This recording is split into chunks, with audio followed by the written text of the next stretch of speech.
It's 1815. The Battle of Waterloo has just ended. Napoleon is defeated. All across Europe, people are waiting desperately for news. Did Wellington win? Did Napoleon?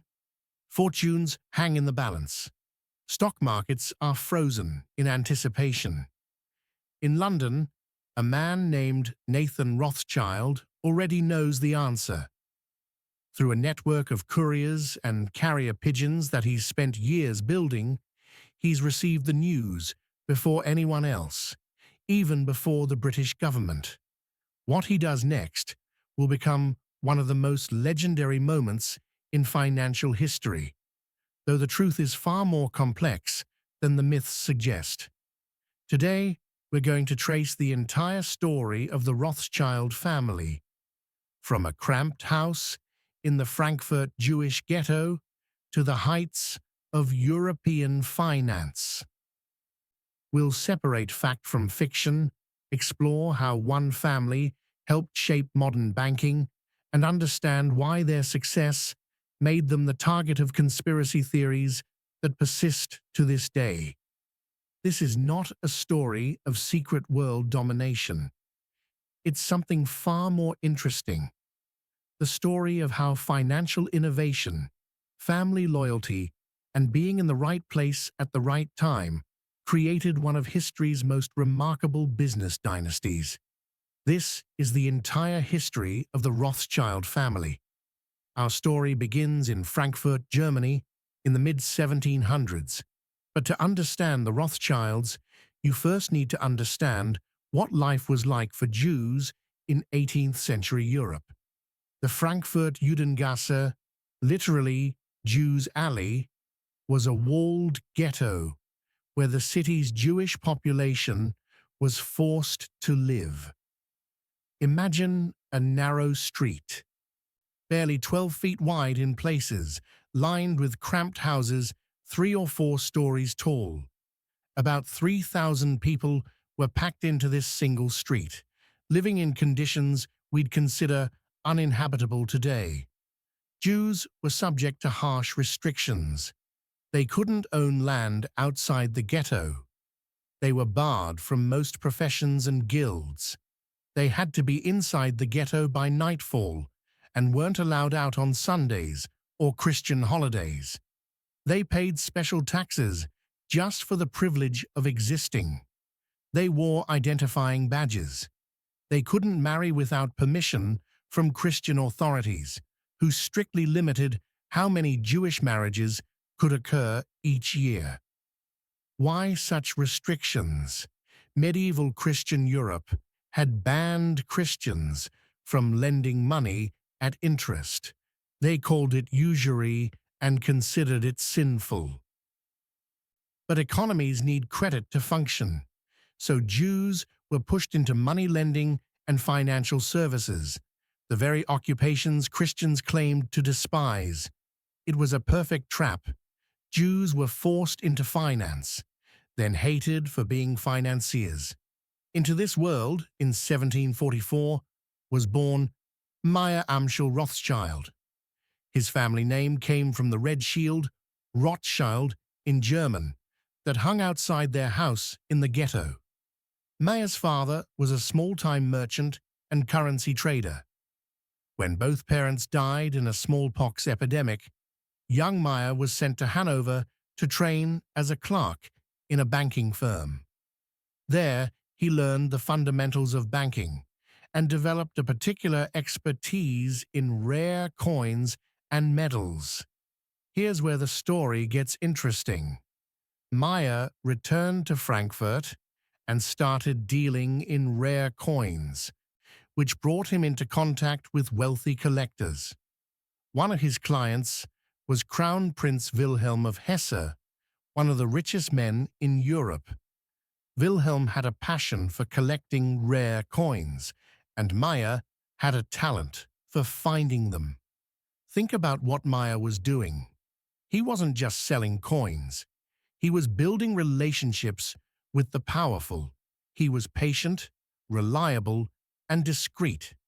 These qualities would become the foundation of the Rothschild banking empire.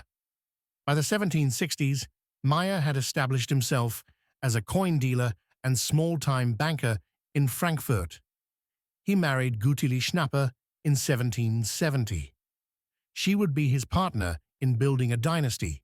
They would have 10 children who survived to adulthood, 5 sons and 5 daughters.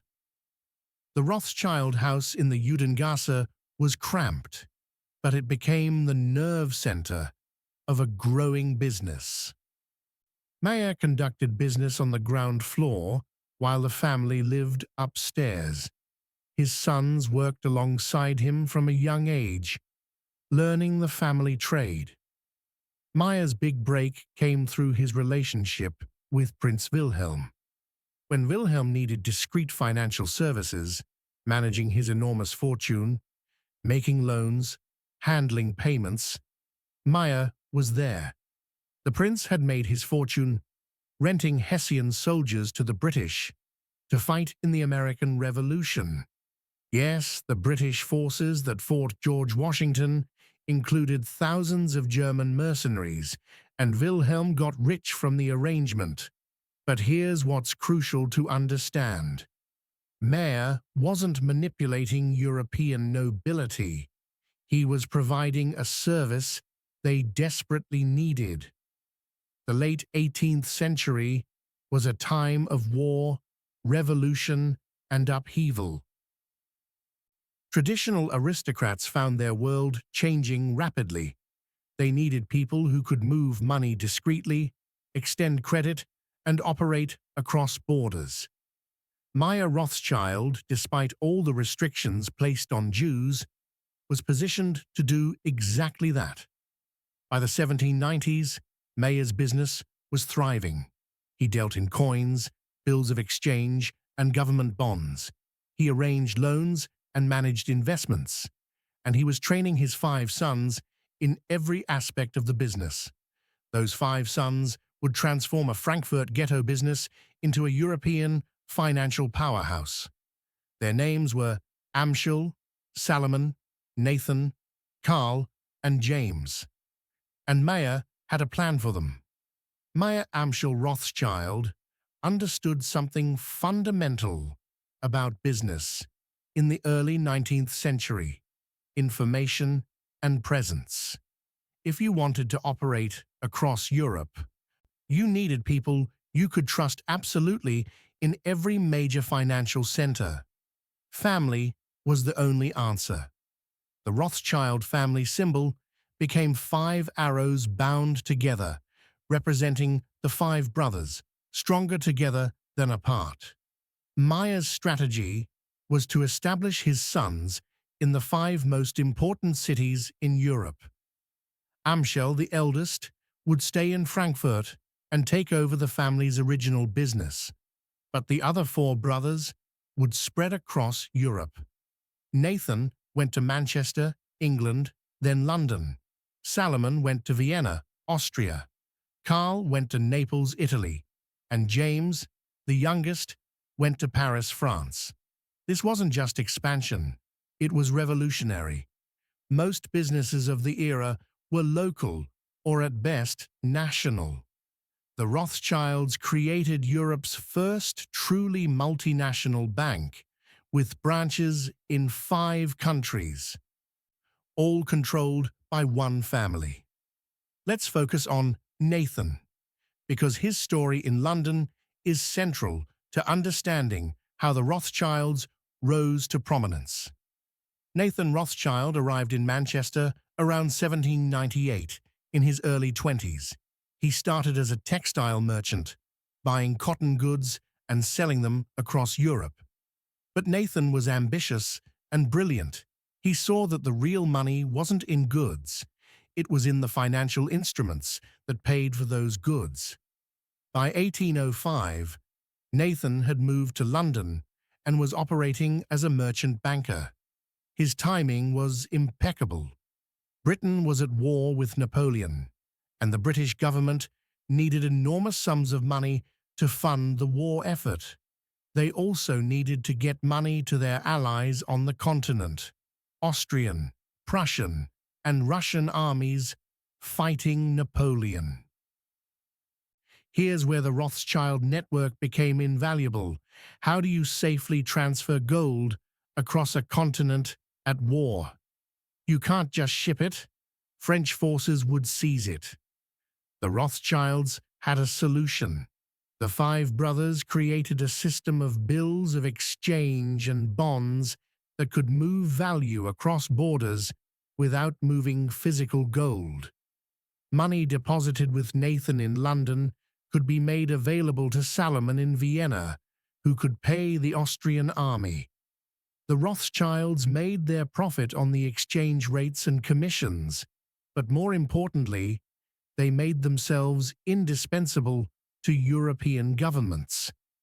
During the Napoleonic Wars, the Rothschilds smuggled gold across French lines, arranged payments to British agents and armies, and helped finance the coalition against Napoleon. They operated in a grey area, technically breaking French blockades but serving British interests. This brings us back to Waterloo, the moment we opened with. On June 18th, 1815, the Duke of Wellington defeated Napoleon at Waterloo. Nathan Rothschild, through his network of agents, received the news in London on June 19th, a full day before the official messenger arrived. The legend says that Nathan rushed to the London Stock Exchange and, through clever trading, made a fortune by knowing the outcome before others. The reality is more mundane, but still impressive. Nathan's early information allowed the Rothschilds to make informed decisions about bond prices and currency trades. They made money, certainly, but they didn't manipulate markets through deception. What the Waterloo story really illustrates is the Rothschild competitive advantage: information. They had the fastest, most reliable network for gathering and transmitting financial news across Europe. They invested heavily in couriers, agents, and carrier pigeons. They created codes to keep their communications secure. In an era before telegraphs and telephones, information was power, and the Rothschilds had the best information network in Europe. After Waterloo, the Rothschilds' reputation soared. They had backed the winning side. They had proven their reliability, and European governments lined up to do business with them. The Congress of Vienna, which redrew the map of Europe after Napoleon's defeat, required enormous financial transactions as territories changed hands and war debts were settled. The Rothschilds were at the center of these deals. Salomon in Vienna became banker to the Austrian Empire and was eventually granted a title of nobility. James in Paris became banker to the restored French monarchy. Karl in Naples financed the Kingdom of the Two Sicilies. Nathan in London was banker to the British government. Amschel in Frankfurt maintained the family's base. By 1820, the Rothschilds were the most important banking family in Europe. They had achieved something unprecedented. A Jewish family from a ghetto had become financial advisors to emperors and kings. But with success came challenges and enemies. The period from 1815 to 1848 was the golden age of Rothschild power and influence. Let's understand what that actually meant. Not world domination, but genuine financial significance in an era of rapid change. The Rothschilds became what we'd today call investment bankers to European governments. When a country needed to borrow money to build infrastructure, fight a war, or cover budget deficits, they issued government bonds. The Rothschilds would underwrite these bonds, essentially buying them from the government and then selling them to investors across Europe. This required enormous capital, which the Rothschilds had accumulated. It also required trust and reputation. Investors needed to believe the bonds were sound. The Rothschild name became a guarantee of quality. They financed the British government's $20 million loan to compensate slave owners after abolishing slavery in 1833. That's a morally complicated legacy. They financed abolition, but the enslaved people received nothing while slave owners were compensated. The Rothschilds were facilitating government policy, not setting it, but they profited from an unjust system. They financed the construction of railways across Europe. The 19th century railroad boom transformed the continent, and the Rothschilds were major investors and financiers. James de Rothschild built a railway network in France. The Austrian Rothschilds financed the Kaiser Ferdinand Nordbahn. Railroads represented modernity, industrialization, and economic growth, and required huge amounts of capital that the Rothschilds could provide. They financed mining operations. The Rothschilds gained control of mercury mines in Spain and copper mines in various countries. These weren't just investments. Mercury and copper were essential for industrial production and coinage. Salomon von Rothschild in Vienna became so close to Prince Metternich, the Austrian chancellor, that he was granted a hereditary title, the first Jewish family to receive such an honor in Austria. The Rothschilds were being integrated into European aristocracy, though they remained Jewish and faced ongoing prejudice. In London, Nathan Rothschild's son Lionel would eventually become the first Jewish member of Parliament in 1858, though he had to wait nearly a decade after being elected before being allowed to take his seat because he refused to swear the Christian oath. Let's talk about something important: the Rothschilds' actual influence on European politics. Did they have influence? Absolutely. When you're financing governments, you have the ear of leaders. The Rothschilds could facilitate or refuse loans, which gave them leverage. But did they control European policy? No. Governments made decisions based on national interests, dynastic concerns, military realities, and public pressure. The Rothschilds were one factor among many. For example, the Rothschilds generally opposed war because war was risky for financial markets and for their multinational business. But when governments decided to go to war, as in the Crimean War of 1853, the Rothschilds couldn't stop them. They could only decide whether to finance the war effort or not. The Rothschilds were also known for their philanthropy, particularly within Jewish communities. They funded synagogues, schools, and hospitals. They supported Jewish emancipation movements across Europe. When Jews in Damascus were falsely accused of ritual murder in 1840, the Rothschilds used their influence to intervene on their behalf.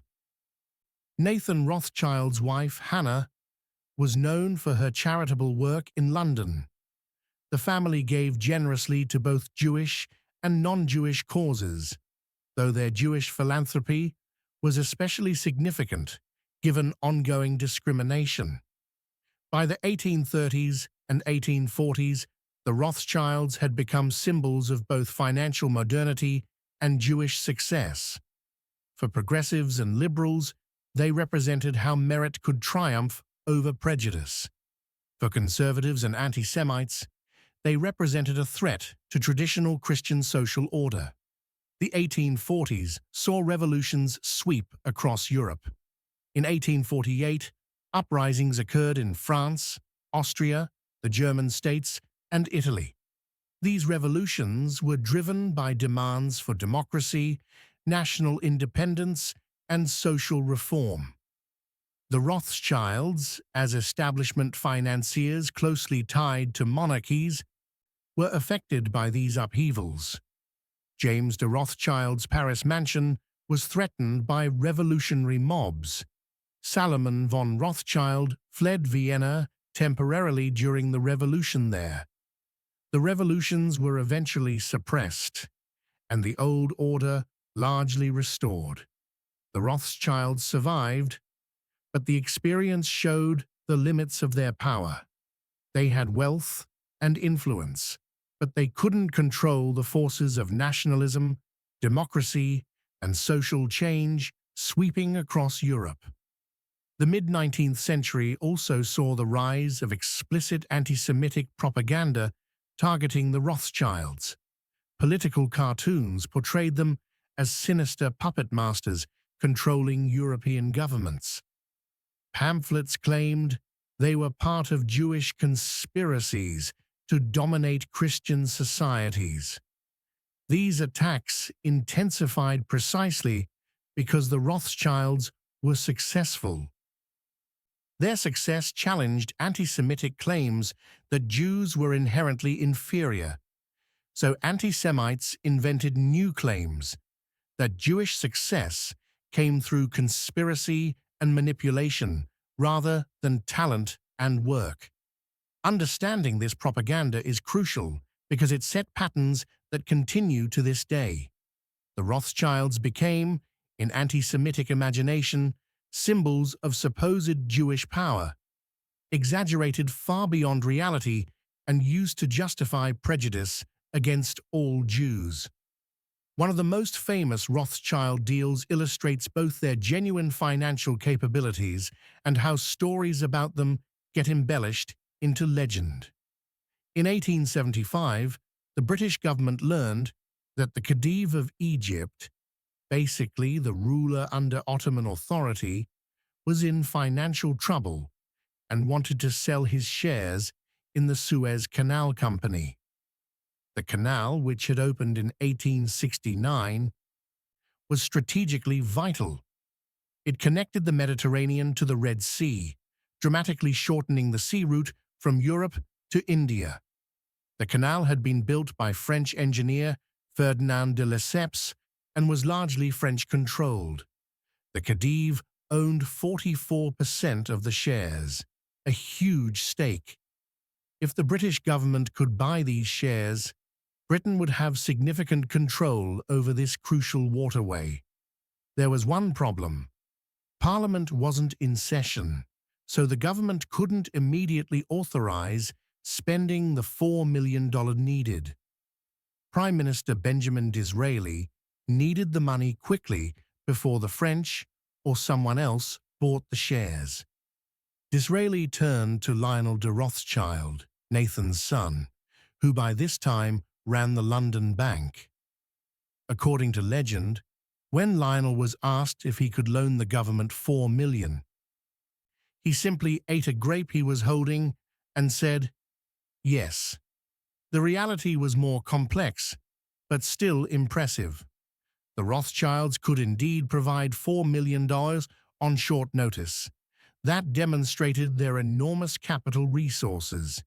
They charged interest and a commission, making a profit on the deal. But they didn't manipulate the situation. They facilitated British government policy. The Suez Purchase became a cornerstone of British imperial strategy in the Middle East. The Rothschilds enabled it, but British imperial interests drove it. This deal illustrates an important point. The Rothschilds were extraordinarily wealthy and influential, but they were service providers to governments, not controllers of them. They enabled policies. They didn't dictate them.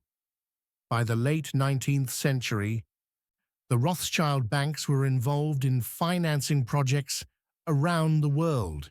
They financed Cecil Rhodes's diamond mines in South Africa. They invested in American railroads. They financed the Baku oil fields in Russia. The family was also becoming increasingly aristocratic. In Britain, Lionel's son Nathan became the first Jewish peer, Baron Rothschild, in 1885. The family bought Grand Country Estates. Waddesdon Manor, built by Baron Ferdinand de Rothschild in Buckinghamshire, was designed to rival the grandest aristocratic palaces. The French Rothschilds built Château de Ferrières near Paris. The Austrian branch had multiple palaces in Vienna. These weren't just displays of wealth, they were statements. The Rothschilds had arrived as part of the European establishment. But integration into aristocratic society didn't protect them from anti-Semitism. If anything, their prominence made them larger targets. In France, the Dreyfus Affair of the 1890s revealed deep anti-Semitic currents in French society. Captain Alfred Dreyfus, a Jewish army officer, was falsely convicted of treason. The case divided France and exposed anti-Semitic attitudes among the French elite and military. The Rothschilds, as France's most prominent Jewish family, were indirectly affected by the anti-Jewish hatred the Dreyfus Affair unleashed. Though the family maintained a careful public neutrality, they were reminded that social acceptance had limits. In Germany and Austria, new forms of political anti-Semitism were emerging. Unlike traditional religious anti-Semitism, this new variety portrayed Jews as a racial threat. Political parties explicitly campaigned on anti-Semitic platforms. The Rothschilds were frequently cited as examples of supposed Jewish financial conspiracy. One particularly pernicious document appeared in Russia in the 1890s, the Protocols of the Elders of Zion, a fabricated text purporting to describe a Jewish plan for world domination. Though a complete forgery, proven to be plagiarized from multiple sources, it was widely circulated and believed. The Rothschilds were frequently mentioned in anti-Semitic literature as supposed leaders of these imaginary conspiracies. It's important to pause here and understand something. The very success that the Rothschilds achieved made them useful scapegoats. When economic or social problems occurred, it was easier for anti-Semites to blame powerful Jews than to address complex structural issues. If you were angry about industrialization displacing artisans, you could blame Jewish finance rather than economic change. If you were uncomfortable with democracy and social reform, you could claim Jewish conspirators were undermining traditional society. The Rothschilds became symbols in these paranoid fantasies, far removed from their actual business activities. By 1900, the Rothschilds remained enormously wealthy and influential, but their relative position was declining. Why? Because the financial world was changing. The 20th century brought enormous changes to Europe and to the Rothschild family. While they remained wealthy, their dominant position in European finance eroded for several reasons. First, new banking institutions emerged. In Britain, Barings Bank and other firms competed with the Rothschilds. In Germany, Deutsche Bank and other joint stock banks grew powerful. In the United States, J.P. Morgan and other American financiers were financing industrial empires. The Rothschilds no longer had a near monopoly on international finance. Second, the nature of capital was changing. The 19th century had required the kind of private capital the Rothschilds could provide.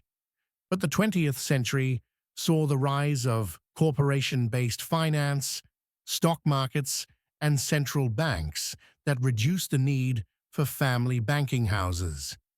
Third, the Rothschilds were conservative in their business approach. They were cautious about some new industries and technologies. While they invested in oil and mining, they were less aggressive in newer sectors than some competitors. Fourth, and most devastatingly, the two world wars destroyed the international financial order the Rothschilds had helped create. World War I shattered the world of 19th-century globalized finance. The Rothschild family found itself divided by national loyalties. The French Rothschilds supported France. The British Rothschilds supported Britain. The Austrian Rothschilds were in an enemy country from their family's perspective. The war destroyed wealth across Europe. Currencies became unstable. Government bonds, a major Rothschild business, lost value as countries printed money to finance the war. The international financial system collapsed into rival national systems. After WWI, the Treaty of Versailles imposed harsh terms on Germany, including enormous reparations payments. The resulting economic chaos included hyperinflation in Germany and Austria in the 1920s, wiping out the value of investments and bonds. The Austrian Rothschild Bank survived, but in a diminished capacity. The German economy's instability made business difficult. The French and British branches continued, but faced a more competitive environment. Then came the Great Depression. The 1929 stock market crash and subsequent economic collapse affected the Rothschilds like all financial institutions. Their wealth decreased, though they remained very rich by any standard. But the greatest catastrophe was still to come: the rise of the Nazis. Adolf Hitler and the Nazi Party came to power in Germany in 1933 on a platform that included virulent anti-Semitism. Nazi propaganda extensively featured the Rothschilds as symbols of supposed Jewish financial conspiracy. Hitler's book, Mein Kampf, repeated anti-Semitic conspiracy theories about Jewish control of finance and media. For the Rothschilds in Germany and Austria, this was an existential threat. Louis Rothschild, head of the Austrian bank, was arrested by the Nazis after Germany annexed Austria in 1938. He was held for a year and only released after the family paid an enormous ransom and surrendered the Austrian bank and its assets to the Nazis. The Nazi seizure of Rothschild assets was part of the broader Aryanization of Jewish property across Nazi-controlled territory. The Frankfurt house where Meyer Amschel had started the family business was destroyed. Palaces and art collections were confiscated. Many Rothschild family members fled to Britain, Switzerland, and the United States. Those who couldn't escape faced the Holocaust. The extended Rothschild family lost members in the genocide that killed 6 million Jews. The French Rothschild Bank was also seized when Germany occupied France. Baron Edouard de Rothschild fled to America. The family's French properties were confiscated. Think about the bitter irony here. The Rothschilds had been attacked for decades in anti-Semitic propaganda as all-powerful manipulators. When actual tyranny came, they were as vulnerable as any Jewish family. Wealth and influence couldn't protect them from Nazi genocidal anti-Semitism. After World War II, the surviving Rothschilds returned to France and Britain. They reclaimed some property and rebuilt some businesses. But the family's position in European finance was never restored to 19th-century levels. The post-war financial world was dominated by different players: American investment banks, state-controlled banks, and large corporate financial institutions. The era of family banking houses was largely over. The British branch N.M. Rothschild and Sons remained significant in merchant banking. They specialized in gold trading, corporate finance, and advising on mergers and acquisitions. But they were one firm among many, not the dominant force they'd been in the 19th century. The French branch rebuilt as well. Baron Guy de Rothschild restored the French bank's operations. The family remained prominent in French society, though they faced another shock in 1981 when the socialist government nationalized the bank. The Rothschilds later re-established a private bank. Today, Rothschild banking houses still exist, but they're mid-sized players in global finance, not dominant forces. N.M. Rothschild and Sons in London focuses on wealth management, advisory services, and asset management. Rothschild and CIE in Paris operates similarly. There are also Swiss and American branches. The family remains wealthy. Estimates suggest combined family wealth in the billions of dollars. But this is spread among hundreds of descendants. The wealthiest Rothschilds are rich by any standard, but they don't appear on lists of the world's richest individuals. Compare their wealth to tech billionaires, oil sheikhs, or hedge fund managers, and the Rothschilds aren't even close to the top. Modern family members are involved in various businesses: banking, wine production. Chateau Lafite Rothschild is a famous wine estate, real estate, and philanthropy. Lord Jacob Rothschild, who died in 2024, was known for philanthropy and arts patronage. Others work in finance, business, or pursue other careers entirely. So if the Rothschilds are today just one wealthy family among many, why do conspiracy theories about them persist and even intensify? Let's talk about conspiracy theories, because understanding them is crucial to understanding the Rothschild story. Conspiracy theories about the Rothschilds typically claim they control the world's money supply. They start wars for profit. They control governments through debt. They're part of a new world order seeking global domination. They control central banks, especially the Federal Reserve. None of this is true. Let's address each claim. They control the world's money supply. The world's money supply is controlled by central banks, which are government institutions. The Federal Reserve, European Central Bank, Bank of England, etc., are all government-controlled, not privately controlled by any family. The Rothschilds have zero control over monetary policy. They start wars for profit. This reverses reality. The Rothschilds historically preferred peace because war disrupted financial markets and endangered their multinational business. They sometimes financed wars because governments hired them to, but they didn't cause those wars.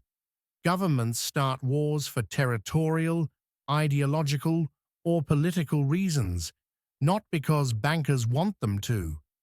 They control governments through debt.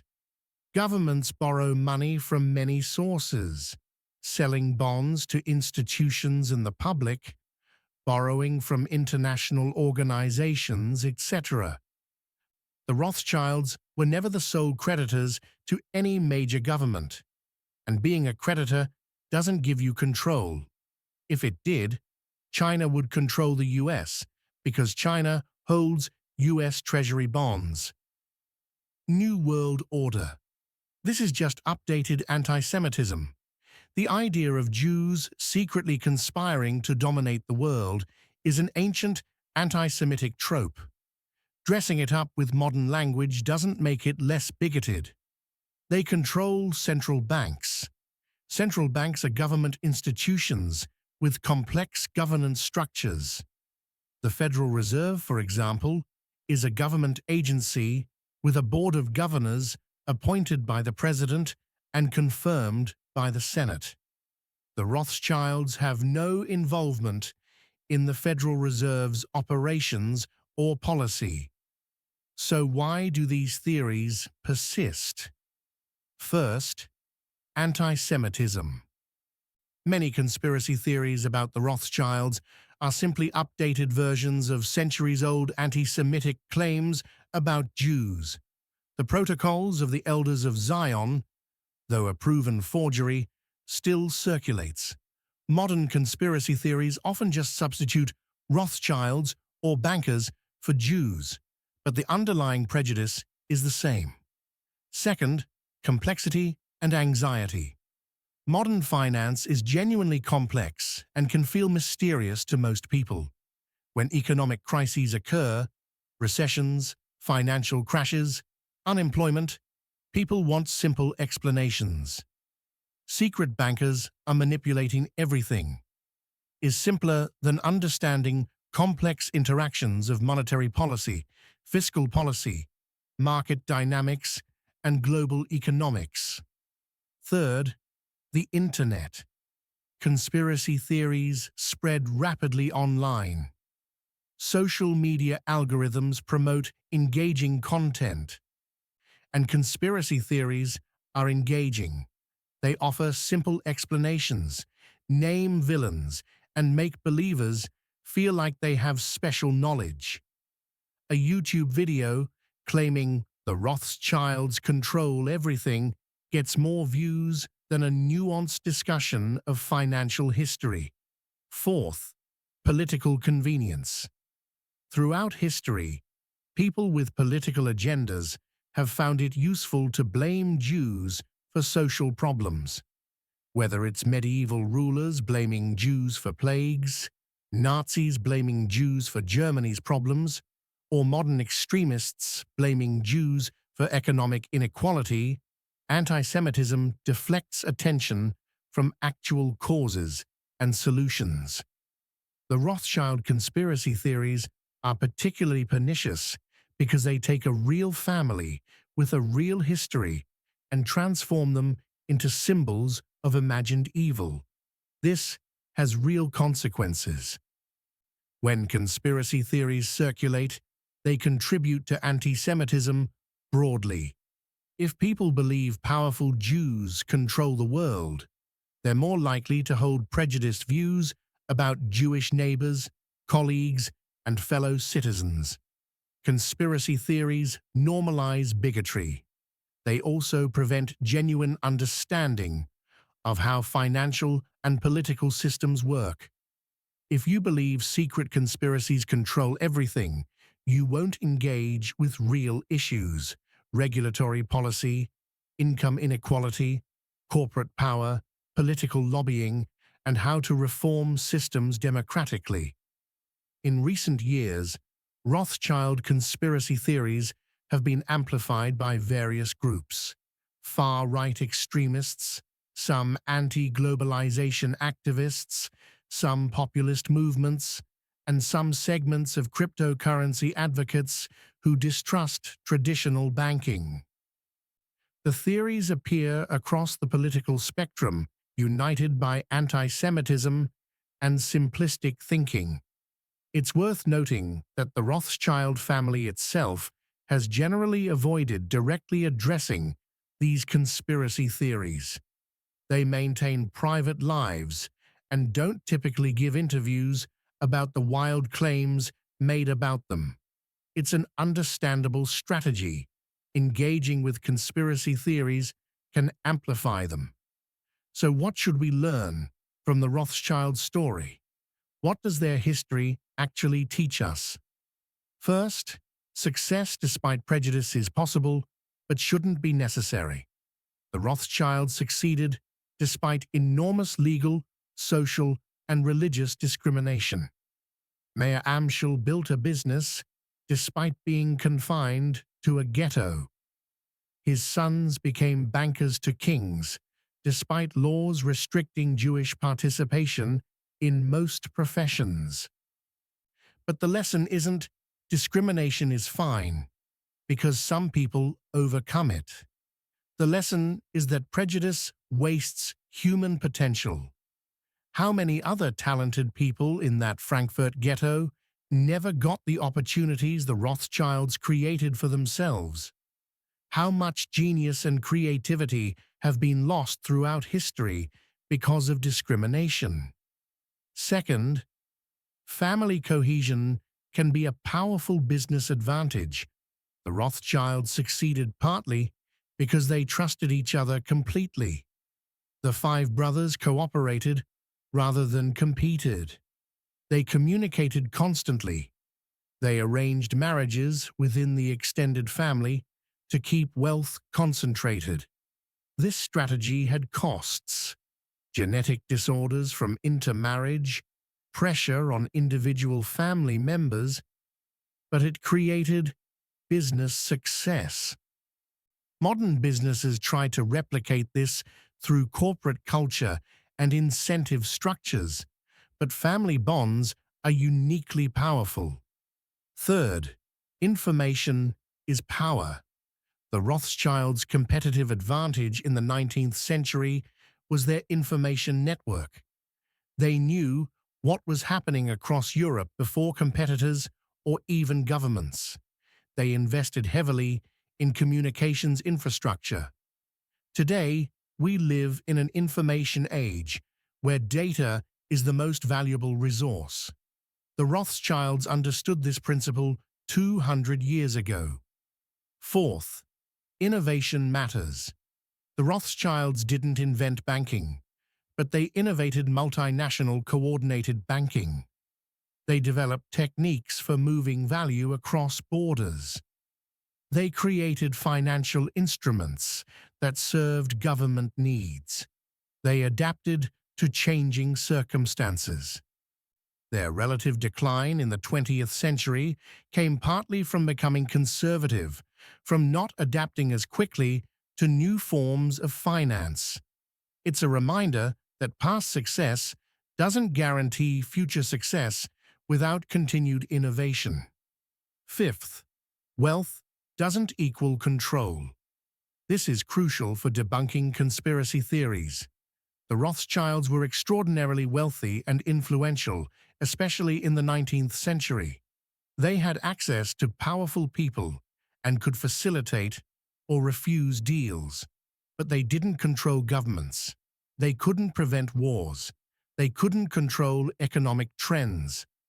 They were affected by political changes, economic crashes, and especially by the Nazi genocide.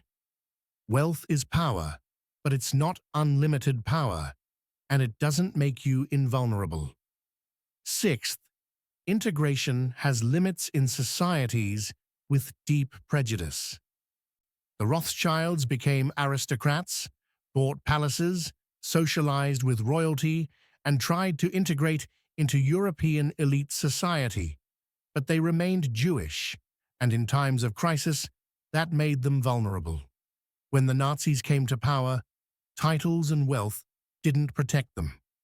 This is a sobering reminder that minority acceptance is always conditional in societies that haven't truly overcome prejudice. Seventh, philanthropy matters, but doesn't prevent all criticism. The Rothschilds were significant philanthropists. They funded hospitals, schools, synagogues, and cultural institutions. They supported Jewish communities and individuals facing persecution. They contributed to broader society. But philanthropy didn't prevent them from being targets of anti-Semitism.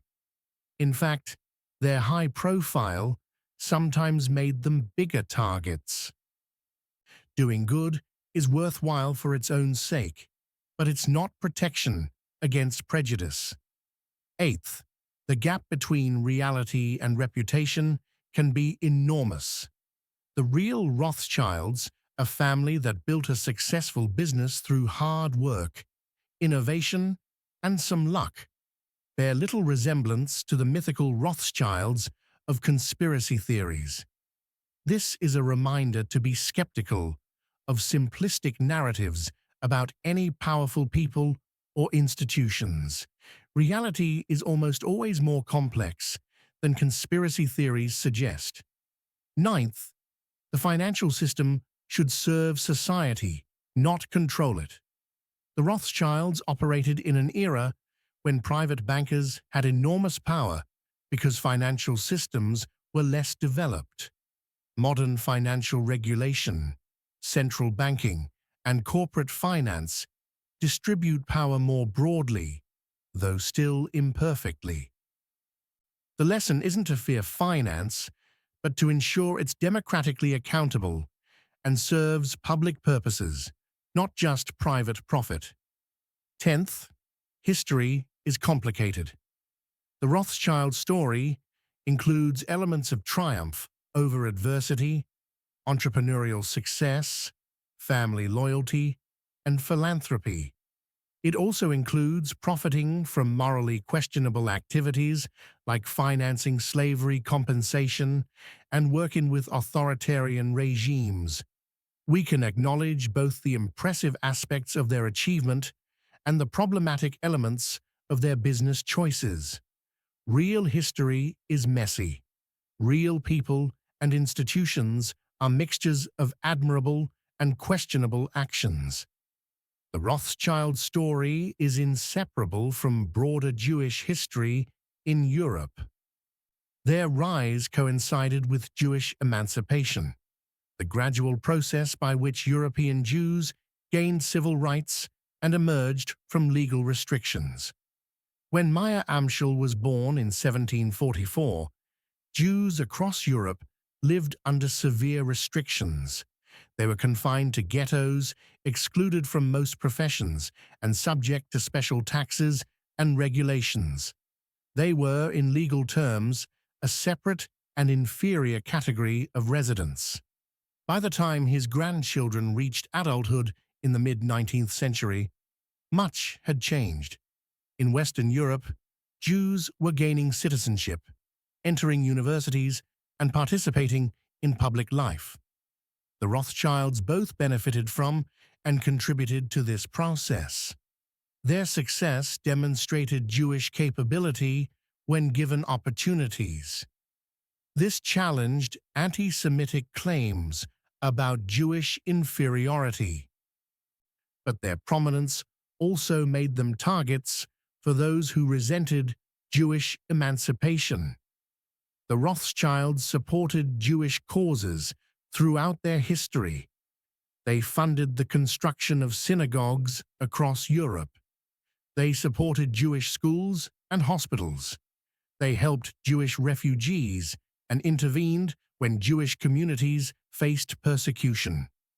In the Damascus Affair of 1840, when Jews in Syria were falsely accused of ritual murder, Moses Montefiore, who had married into the Rothschild family, and prominent Rothschilds used their diplomatic connections to intervene. They helped get the false charges dropped and prisoners released. When Jews in Russia faced pogroms in the 1880s and 1890s, the Rothschilds contributed to relief efforts and supported emigration to safer countries. The Rothschilds also played a role in the early Zionist movement, though their involvement was complex. Edmund James de Rothschild of the French branch was a major financial supporter of early Jewish settlements in Palestine in the late 19th century. He bought land, funded agricultural colonies, and helped thousands of Jewish settlers.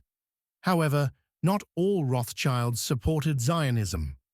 Some family members preferred assimilation into European society and worried that Zionism would fuel anti-Semitic claims about Jewish dual loyalty.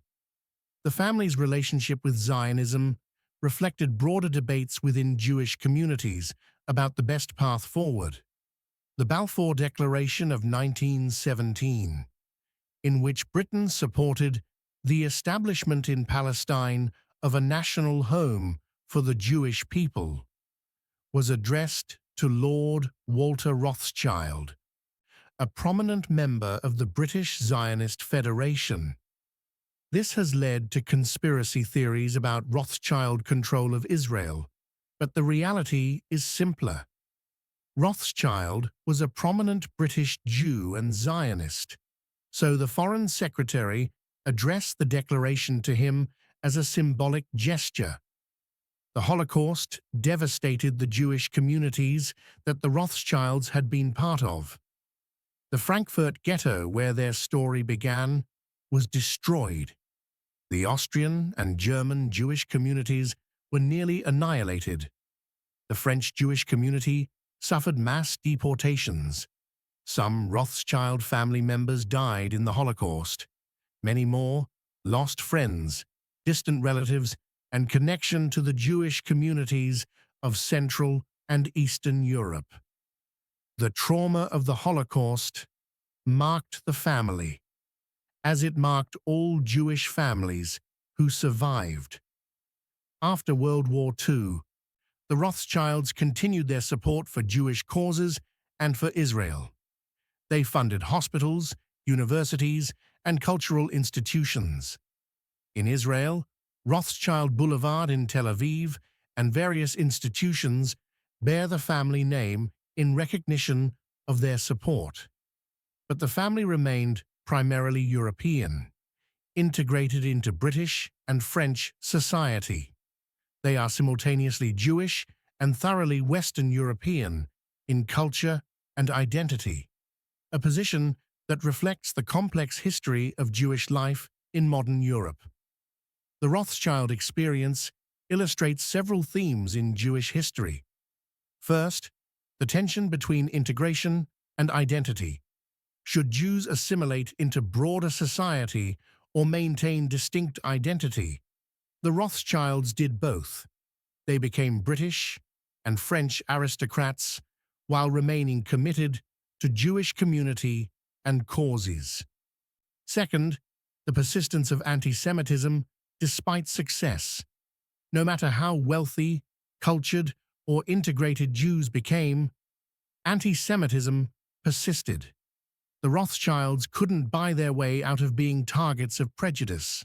Third, the vulnerability of minorities. In the 19th century, the Rothschilds seemed untouchable. By the 1930s, they were fleeing for their lives. This illustrates how quickly minority positions can become precarious. Fourth, the importance of community solidarity. The Rothschilds used their wealth and influence to help other Jews facing persecution. This tradition of wealthy Jews supporting Jewish communities in need has been a consistent pattern in Jewish history.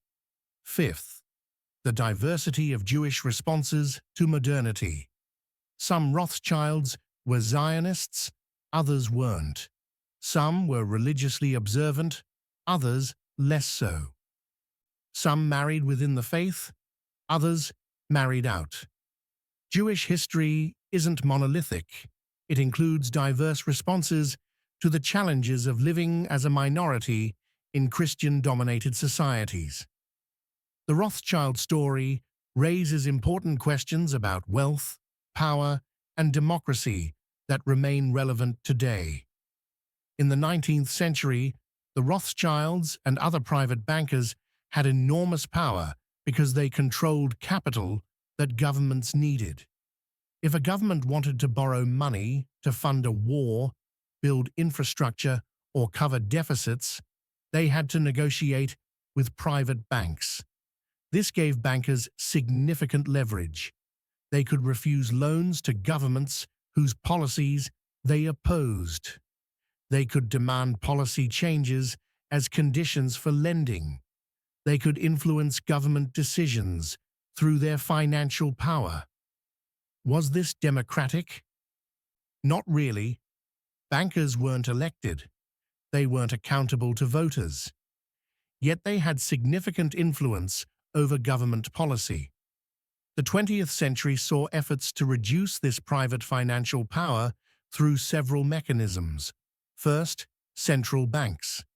Institutions like the Federal Reserve, Bank of England, and European Central Bank were created or reformed to be government institutions that could provide credit and manage currency without depending on private bankers. This removed some power from private hands and placed it in public institutions. Second, progressive taxation and banking regulation. As democracies expanded voting rights, they also expanded government's role in managing the economy. Taxes on wealth and income, regulations on banking practices, and public investment reduced the relative power of private finance. Third, international institutions. After World War II, institutions like the International Monetary Fund and World Bank were created to provide international finance through public mechanisms rather than private banks. These changes weren't perfect, and we can debate whether they went far enough or too far. But they represented efforts to make finance more democratically accountable. Today, we face similar questions about wealth and power. Tech billionaires, hedge fund managers, and multinational corporations have enormous influence. They're not elected, but their decisions affect millions of lives. How should democratic societies handle this? Some argue for stronger regulation, higher taxes on wealth, and more public investment. Others argue that economic freedom and private initiative should be protected from government interference. These are legitimate debates in democratic societies. The Rothschild story suggests some principles. First, wealth creates power, and power should be democratically accountable. If private individuals or institutions have power over public matters, there should be mechanisms for democratic oversight and accountability. Second, transparency matters. The Rothschilds operated through private networks, confidential communications, and discreet deals. Modern democracies generally require more transparency in financial matters, political influence, and lobbying. This allows citizens to understand who has power and how it's being used. Third, equality of opportunity is crucial. The Rothschilds succeeded partly because they had opportunities despite discrimination, but many people never get those opportunities. Democratic societies should work to ensure that talent and effort, not just inheritance and connections, determine success. Fourth, finance should serve society, not dominate it. Banking and finance are necessary for economic activity. They allocate capital, enable investment, and facilitate trade. But when financial interests override other social goals, environmental protection, worker welfare, community stability, something has gone wrong. The financial system should be a means to broader social ends, not an end in itself. Fifth, conspiracy theories are dangerous distractions. When people believe in secret cabals controlling society, they don't engage with real issues and real solutions. They waste energy fighting imaginary enemies instead of addressing actual problems. If you're concerned about inequality, the solution isn't fighting imaginary Rothschild conspiracies. It's supporting progressive taxation, stronger unions, better education, and democratic reforms. If you're concerned about corporate power, the solution is better regulation, antitrust enforcement, and campaign finance reform. If you're concerned about financial instability, the solution is better banking regulation and oversight. Real problems require real solutions, not scapegoating.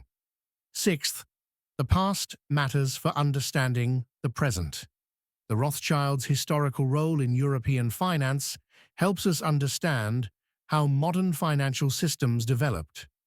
Their experience with anti-Semitism helps us understand how prejudice works and persists.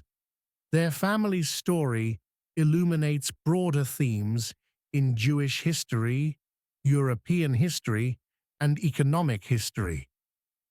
We shouldn't project 19th century banking power onto the 21st century.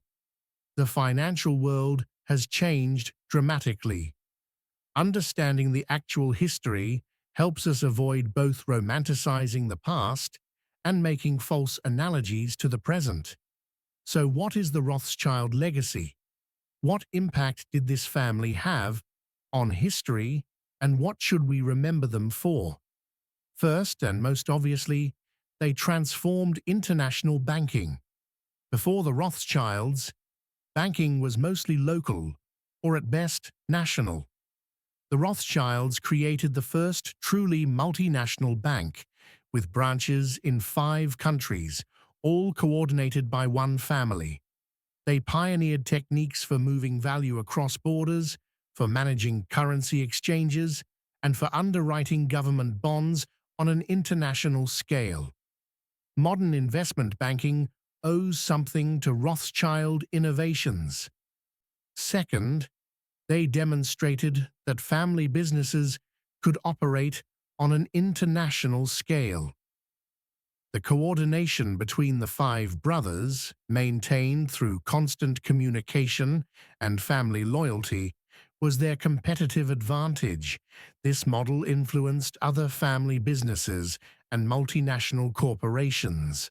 Third, they contributed to European infrastructure development. The railways, mines, and other projects they financed helped industrialize Europe. They were financial intermediaries, connecting capital with productive investment. This role, while profitable for them, also contributed to economic development. Fourth, they supported Jewish communities and causes for generations. The synagogues, schools, hospitals, and relief efforts they funded helped Jewish communities survive and thrive in often hostile environments. Their interventions on behalf of persecuted Jews sometimes made a real difference. Fifth, they became symbols, for better and worse. To some, they represented Jewish success and the possibilities of merit overcoming prejudice. To others, they became symbols of feared Jewish power and targets of anti-Semitic conspiracy theories. Their symbolic role has often overshadowed their actual historical role. Sixth, their art collections and architectural patronage enriched European culture. The palaces they built, the art they collected, and the cultural institutions they supported contributed to European civilization. Many Rothschild palaces are now museums or public institutions. Their art collections are in major museums worldwide. Seventh, they showed both the possibilities and limitations of wealth and influence. They achieved extraordinary success, but couldn't prevent war, couldn't control economic forces, and were vulnerable to political upheaval and genocide. Their story is a reminder that wealth is powerful, but not all-powerful. What shouldn't the Rothschild legacy be? It shouldn't be the imaginary control of world events that conspiracy theories attribute to them. The real Rothschilds, successful bankers who built a business over generations, experienced triumphs and tragedies, contributed to society while also profiting handsomely, are far more interesting than the cartoon villains of conspiracy theories. Today, various Rothschild institutions continue. The British bank, N.M. Rothschild and Sons, operates as a mid-sized financial advisory and wealth management firm. They advise on mergers and acquisitions, manage investments, and provide financial services to wealthy clients and institutions. They're respected but not dominant in modern finance. The French bank, Rothschild & Co., operates similarly, with offices in multiple countries. They focus on advisory services, private banking, and asset management. There are Swiss and American Rothschild operations as well, mostly focused on wealth management and advisory services.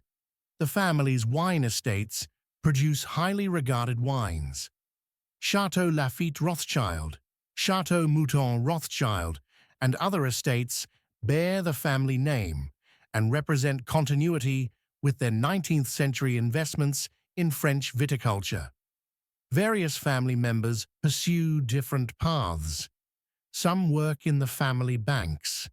Others have careers in business, arts, philanthropy, or other fields. Like any large family spread over generations, they're diverse in interests and activities. The philanthropic tradition continues. Various Rothschild foundations support arts, culture, education, and Jewish causes. The family name remains associated with cultural patronage and charitable giving. Several family members hold titles in the British peerage. The current Lord Rothschild, as of 2024, Nathaniel Philip Rothschild, the fifth Baron Rothschild, is active in business and philanthropy. Other family members maintain prominent positions in British society. But here's the crucial point. The modern Rothschilds are one wealthy family among many. They're not uniquely powerful. They don't control banking, governments, or world events. They're successful, but not world dominant. Why is this important to emphasize? Because the conspiracy theories persist and cause real harm. When anti-Semitic attacks occur, the perpetrators often cite conspiracy theories about Jewish power, theories that frequently mention the Rothschilds. The deadly attack on a Pittsburgh synagogue in 2018 was committed by someone who believed in Jewish conspiracy theories. These ideas have consequences. Debunking conspiracy theories isn't just about historical accuracy. It's about countering anti-Semitism and promoting rational thinking about how power actually works in modern societies. The Rothschild story offers us a case study in how to think about wealth, power, and influence in society. Let's extract some principles for understanding these issues. First, distinguish between influence and control. Wealthy people and institutions have influence. They can make arguments, offer incentives, create opportunities, and impose costs. But influence is not the same as control. Governments, markets, and societies involve many actors with different interests. Nobody controls complex systems. People influence them.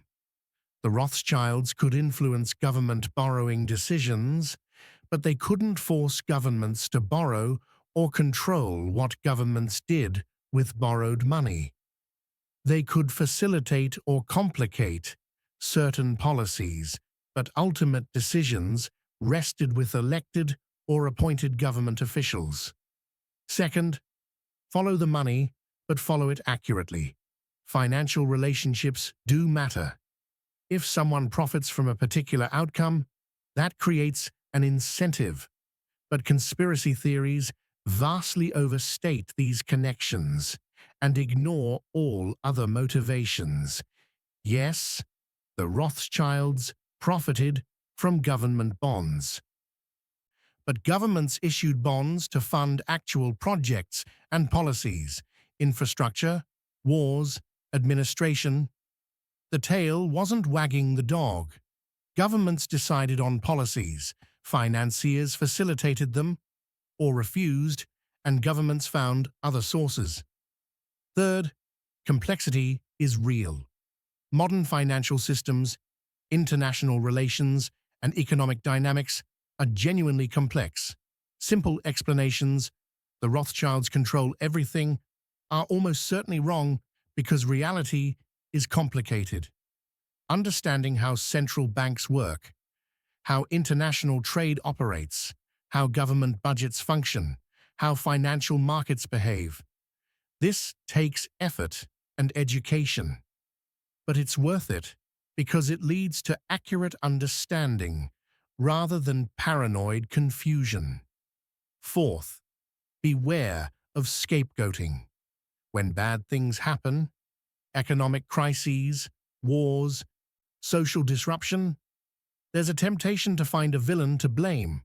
Conspiracy theories satisfy this temptation by naming specific culprits, but complex problems usually have complex causes. The 2008 financial crisis wasn't caused by a conspiracy, it was caused by overlapping failures in regulation, risk management, lending standards, financial innovation, and more. Understanding the actual causes is harder than blaming bankers, but it's necessary for preventing future crises. Historically, Jews have been convenient scapegoats because they're a minority that's been other in Christian societies. The Rothschilds became Jewish scapegoats because they were prominent and wealthy. But blaming Jews for social problems has never been accurate or just. Fifth, power is plural and contested.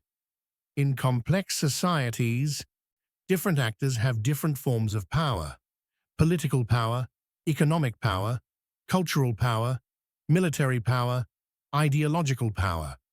These interact in complicated ways. The Rothschilds had economic power, capital, financial expertise, networks. Governments had political and military power, laws, armies, legitimacy. Cultural figures had influence over ideas and values. No single source of power dominated all others. Today, we see similar dynamics. Tech companies have economic power and control over platforms. Governments have legal and regulatory power.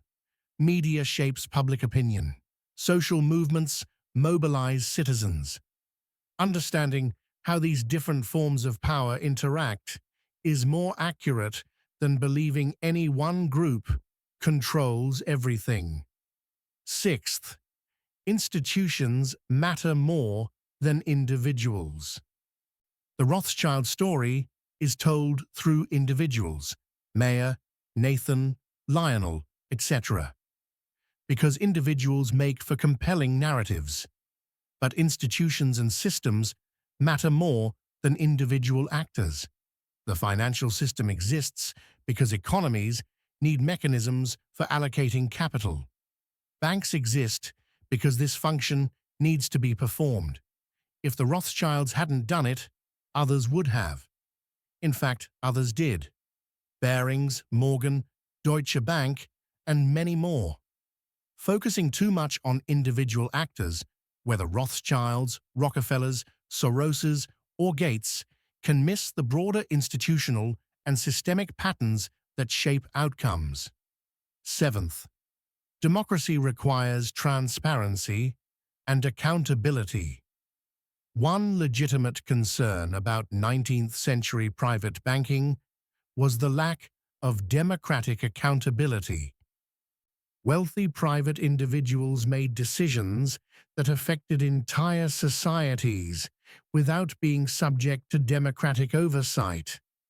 Modern democracies have tried to address this through regulation, central banking, corporate governance requirements, and transparency rules.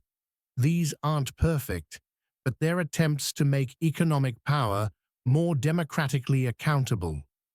We should continue debating how to balance economic freedom with democratic accountability, how to ensure that finance serves society rather than dominating it, and how to prevent excessive concentration of wealth and power.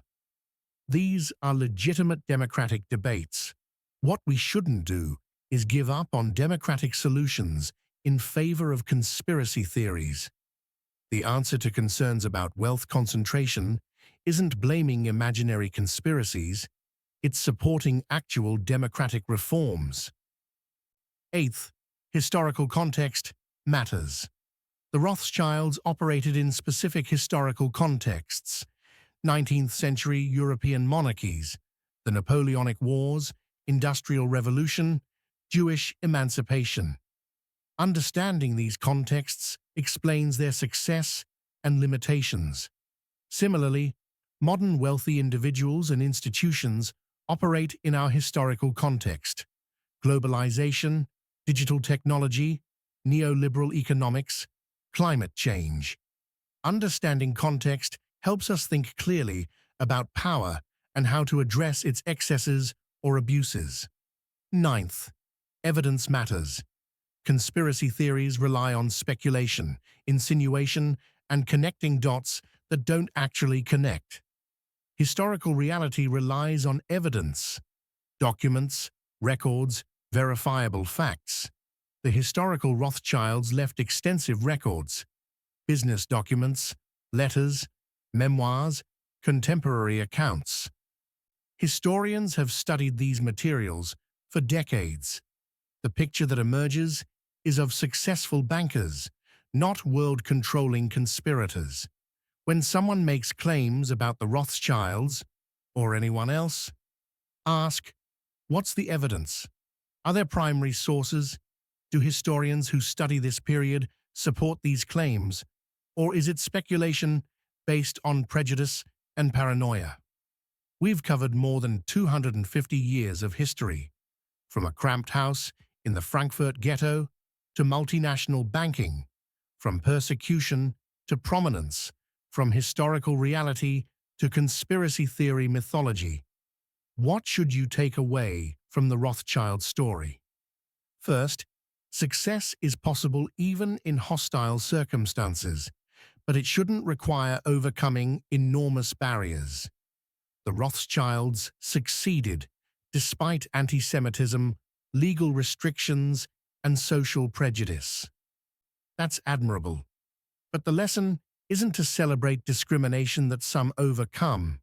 It's to remove barriers so everyone has opportunities. Second, family, loyalty, and trust matter in business and life. The Rothschilds' competitive advantage came significantly from being able to trust each other completely across international operations. Building institutions and relationships based on trust creates value. Third, information and innovation drive success. The Rothschilds succeeded by having better information networks and by innovating in multinational banking. In any era, understanding what others don't and doing things others can't create competitive advantages. Fourth, wealth and influence are significant, but not unlimited. The Rothschilds were extraordinarily wealthy and influential, yet they couldn't prevent wars, control economic forces, or protect themselves from genocide. Power has limits, even extreme wealth. Fifth, integration has limits in deeply prejudiced societies. The Rothschilds became aristocrats and tried to integrate into European elite society, but when anti-Semitism turned genocidal, their wealth and status didn't protect them. This is a sobering reminder about the persistence and danger of prejudice. Sixth, the gap between reputation and reality can be enormous. The real Rothschilds bear little resemblance to the mythical Rothschilds of conspiracy theories. This teaches us to be skeptical of simplistic narratives about anyone. Seventh, conspiracy theories are dangerous. They promote prejudice, prevent understanding of real issues, and can motivate violence. The anti-Semitic conspiracy theories that target the Rothschilds harm not just the family, but Jewish communities broadly. Eighth, philanthropy and community support matter. The Rothschilds use their wealth to support Jewish communities, cultural institutions, and various causes. Wealthy individuals and families have obligations to contribute to society. Ninth, History is complex and messy. The Rothschild story includes admirable achievements and morally questionable activities, triumph and tragedy, innovation and conservatism. Real history resists simple narratives of heroes or villains. 10th, understanding actual history is more valuable than believing myths. The real story of the Rothschilds, how they built a banking business, adapted to changing circumstances, contributed to European development, experienced both acceptance and persecution, is genuinely interesting and educational. So what happened to the Rothschilds? They remain a wealthy family with banking institutions that operate on a mid-size scale in modern finance. Some family members work in finance, others in various fields. They maintain philanthropic activities and cultural connections. They're successful, but not exceptionally so by 21st century billionaire standards. The age of family banking houses dominating European finance ended in the 20th century, replaced by corporate banks, international institutions, and more complex financial systems. The Rothschilds adapted to these changes with mixed success. They experienced the worst of 20th century history: Nazi persecution, Holocaust losses, property confiscations. They survived and rebuilt, but never regained their 19th century prominence. They remain targets of conspiracy theories, which say more about the persistence of anti-Semitism than about the actual family. And they remain part of history, a family whose rise and evolution parallels larger stories about Jewish emancipation, modern finance, European development, and the dangers of anti-Semitism. We started this journey in a Frankfurt ghetto in the 1700s, where a young man named Mayer Amschel Rothschild began dealing in rare coins. We've traced his descendants across Europe, through revolution and war, prosperity and persecution, to the present day. The Rothschild story is many things: a business success story, a family saga, a window into Jewish history, an illustration of how finance developed, and unfortunately, a target of conspiracy theories that reveal the persistence of anti-Semitism. If there's one overarching lesson, it's this: reality is more complex and more interesting than conspiracy theories. The real Rothschilds, talented bankers who built a business through innovation and family loyalty, who contributed to European development while also profiting handsomely, who experienced both remarkable success and devastating persecution, are far more worth understanding than the imaginary puppet masters of anti-Semitic fantasy. Understanding how power, wealth, and influence actually work in society requires effort. It requires learning about financial systems, political institutions, historical context, and complex causation. It's harder than believing in simple conspiracy theories, but it's worth it. Because accurate understanding leads to better democratic decisions, more effective solutions to real problems, and societies based on truth rather than prejudice. The Rothschilds don't control the world. They never did. They were one family among many who shaped aspects of European history. Their story deserves to be told accurately, celebrating their genuine achievements, acknowledging their problematic activities, understanding their experience of anti-Semitism, and firmly rejecting the conspiracy theories that distort their history. As we face our own challenges in the 21st century, economic inequality, financial instability, political polarization, and yes, continuing anti-Semitism, we need accurate historical understanding, not comforting myths or scapegoating conspiracy theories. The Rothschild story, properly understood, can teach us about entrepreneurship, finance, Jewish history, and how prejudice works. What it can't do is support conspiracy theories about Jewish control of the world, because those theories were never based on reality in the first place. Thanks for joining me on this journey through history. If you found this valuable, please like, subscribe, and share. More importantly, commit to understanding history accurately, rejecting anti-Semitism in all its forms, and thinking critically about claims of conspiracy and control. The Rothschilds are just one family in history. Understanding them accurately is a small part of understanding the world, but it's a worthwhile part, because truth always matters more than myth.